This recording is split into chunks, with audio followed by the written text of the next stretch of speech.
Hello, everybody. I trust that your day is going well, and good morning to everyone else out there whose time is morning at the moment. Right now, my day is currently shrouded in mist, much like this picture you see now. Fog is rolling in over the mountains, and it's kind of setting on the streets. I wanted to take a little time today to talk about a subject that's been on my mind recently. And that subject is simple it's expectation of video games. What is a game like when you've never played it, when you've only seen it, and when you really want to play it, right? This is the thing that we all do as gamers. We know that a release is coming out, it's anticipated, there's tons of hype, excitement, and everybody wants to get their hands on that game. But in many cases, only a select few gets their hands on those games. Those are typically influencers such as YouTubers, Twitch streamers, and other forms of content creation. Those are the most prevalent ones that I know of. From my experience, I've watched these streamers and I've seen them make judgments about games.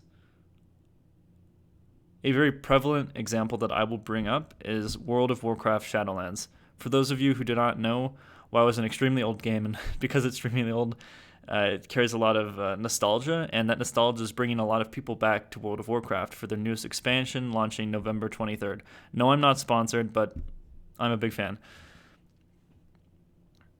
Watching these people come back to the game is very.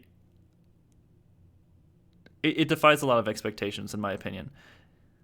For example, they are a bit confused at first. There's a lot of systems that they've never seen before, and to many of them, it's very overwhelming because the game isn't what they once knew. And as just a viewer, watch them come back to the game and have all these strange emotions which they didn't have prior, it makes me have the sense that I'm going to be overwhelmed, that there's going to be too many systems, too many mechanics that I have to learn, too much nuance that I haven't spent years learning. When really, I don't think that's the case. I think a lot of people let other people think for themselves. And this includes myself. If someone is reputable, if they've put a lot of experience in something, then I do think they should carry some weight in terms of what they say. But I also do think that every person's opinion is valuable in some sense. No, I'm not talking about the idiots that are contrarians who always want to defy the expectations or the norms. I'm talking about people who genuinely want to learn, who aren't bounded to one side, and who are willing to listen to others. That's what I wish every gamer was, but sadly that's not the case. One thing I want to talk about is how going into a video game blind is bliss. There's a sense of discovery, a sense of new, a sense of unknown, and that's an aspect of the game which I personally really value. That same concept, that same topic is contrasted by the antithesis of min-maxing or knowing every small detail about a game prior to its release. People try to predict the future in the sense of what they should play or how they should play or when they should play, who they should play with, what their team comp is, what their class is in World of Warcraft, these types of things, when really should be a personal preference. I understand there's the 1%, and I envy those people. I think they're amazing people, but I don't think that everybody needs to base their gameplay, their ideas, their thoughts off of those people. I think if you want to build a strong community, you need to reinforce the idea that every individual person is valuable, their ideas are good, and help create a strong backbone or foundation as to which they can have fun in. I think I also do think I'm trying to present multiple sides here. So I also do think that watching streams is fun. It's fun to watch a streamer first engage with content which no one has ever seen before. I love it. Other people love it. It's a hot commodity. And I think people should do that. I think enjoyment is an amazing fuel for a lot of people, and it helps them get through their day. So I'm not saying people shouldn't watch streams or anything like that. What I am saying, though, is that you should at least see the content for yourself once. Just once. Be surprised. Not know something for once.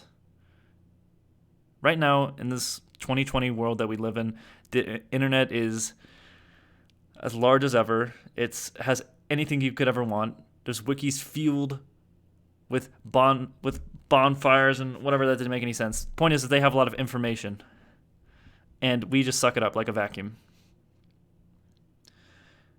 The wikis are very helpful, but they are also very revealing, and that's what they're intended to do.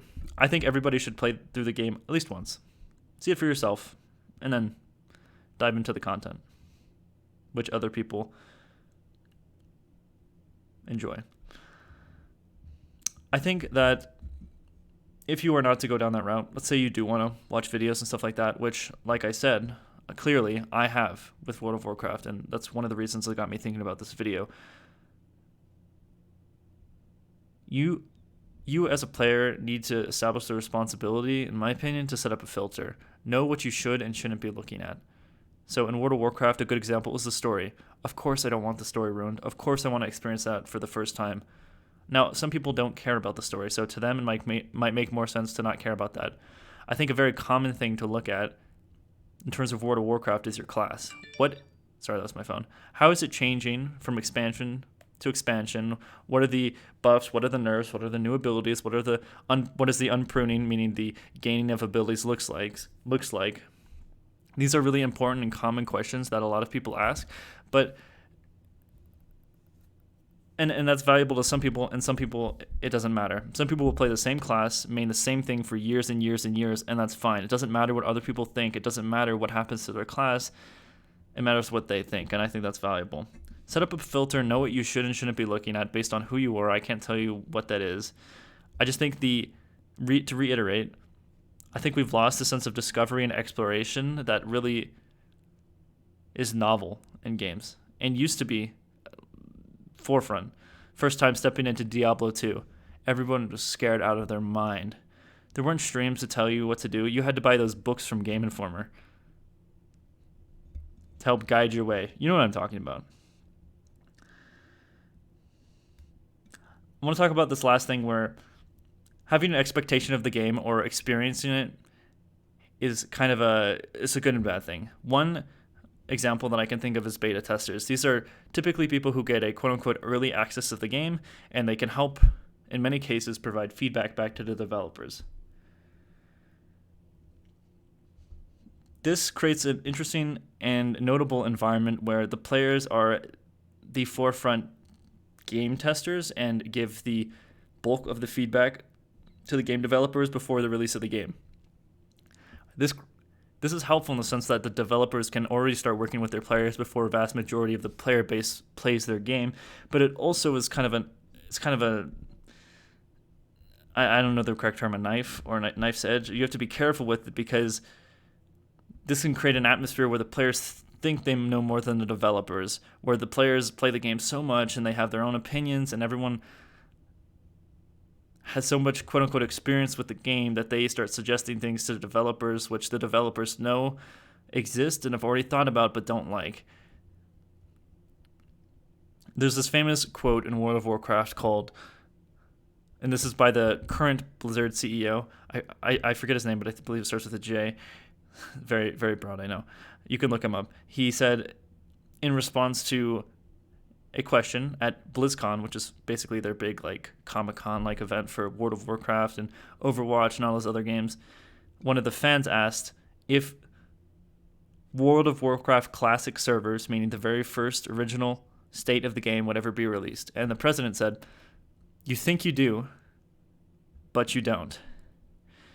Meaning the players in this instance think they want something, but in reality they don't. And he listed a host of examples as to why they don't. Many things have changed over time. Many things have become better, and a lot of people are kind of wearing these rose-tinted glasses as to what it was like, not what it will be now. I don't think players are always wrong, and I don't think they're always right either. I think establishing a relationship between developers and players is a good thing, but you need to be aware that if you play a game early, and if you give feedback or tell people and friends of the game, try not to spoil it for them. Let them explore it for themselves the first time, and even play it with each other. Key here is to have fun. The key here is to instill a sense of discovery, exploration, wonder, many aspects that have been lost in time. Thank you for watching this video, everybody. Please have a safe and healthy day. I'll see you in the next video. Goodbye.